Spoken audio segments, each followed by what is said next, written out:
Okay, let's dive right into this explainer. Today, we're exploring the fascinating evolution of how we organize data.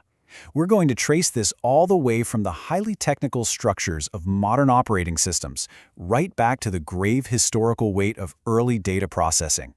It's a really incredible journey, so let's get into it.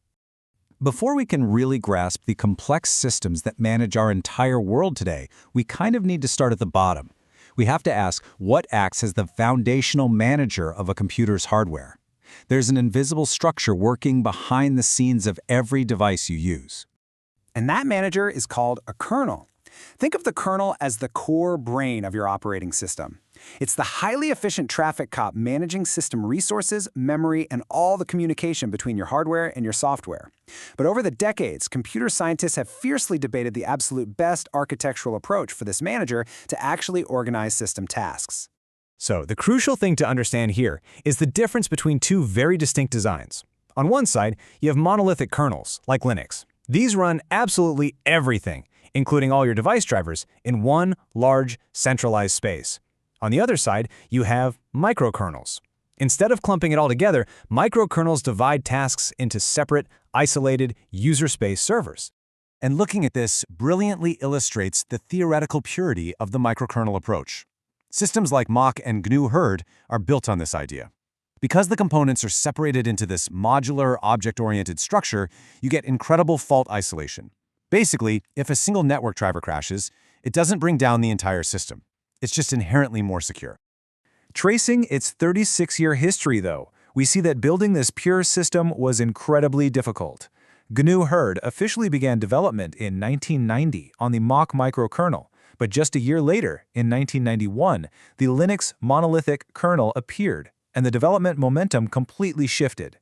Hurd struggled with massive delays as Linux rapidly gained popularity, but they persevered, and Hurd development actually continued all the way into modern 64-bit milestones.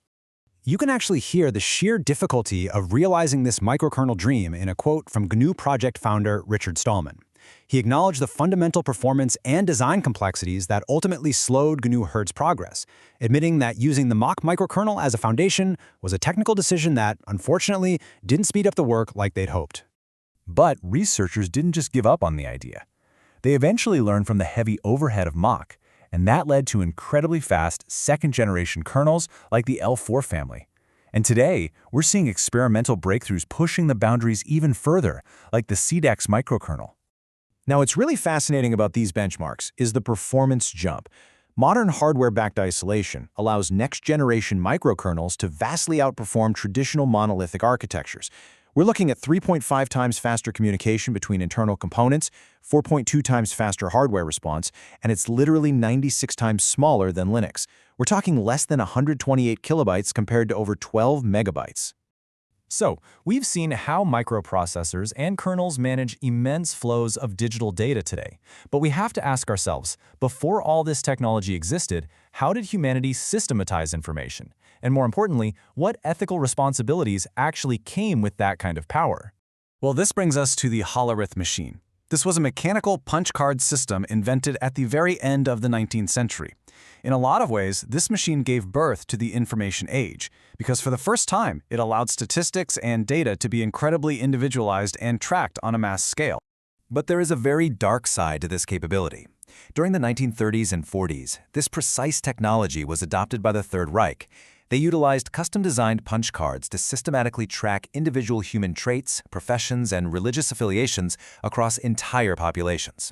As the historical researcher Edwin Black meticulously details in his book IBM and the Holocaust, IBM's German subsidiary provided the crucial data sorting capability that was required to automate the brutal logistics of the genocide.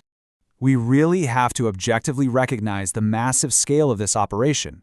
These weren't just machines sitting idly in an office. They were executing door-to-door racial censuses and organizing incredibly precise train schedules. And these leased machines were constantly maintained on-site by technicians and programmed for these exact tasks, demonstrating just how heavily integrated this technology was in orchestrating the Holocaust. So what's the big takeaway here? It's the profound contrast between the brilliant, efficient engineering of system architecture and the incredibly grave ethical consequences of how that information is applied. Technology is a tool, and its impact on humanity depends entirely on the systems we design and how we choose to use them. Which leaves us with a really critical question to ponder. As we keep building these ever faster, more complex architectures to control the flow of our data today, how do we ensure that the invisible structures we build for tomorrow carry the heavy ethical responsibilities inherited from our past? It's something we all need to be thinking about. Thanks for exploring this with us.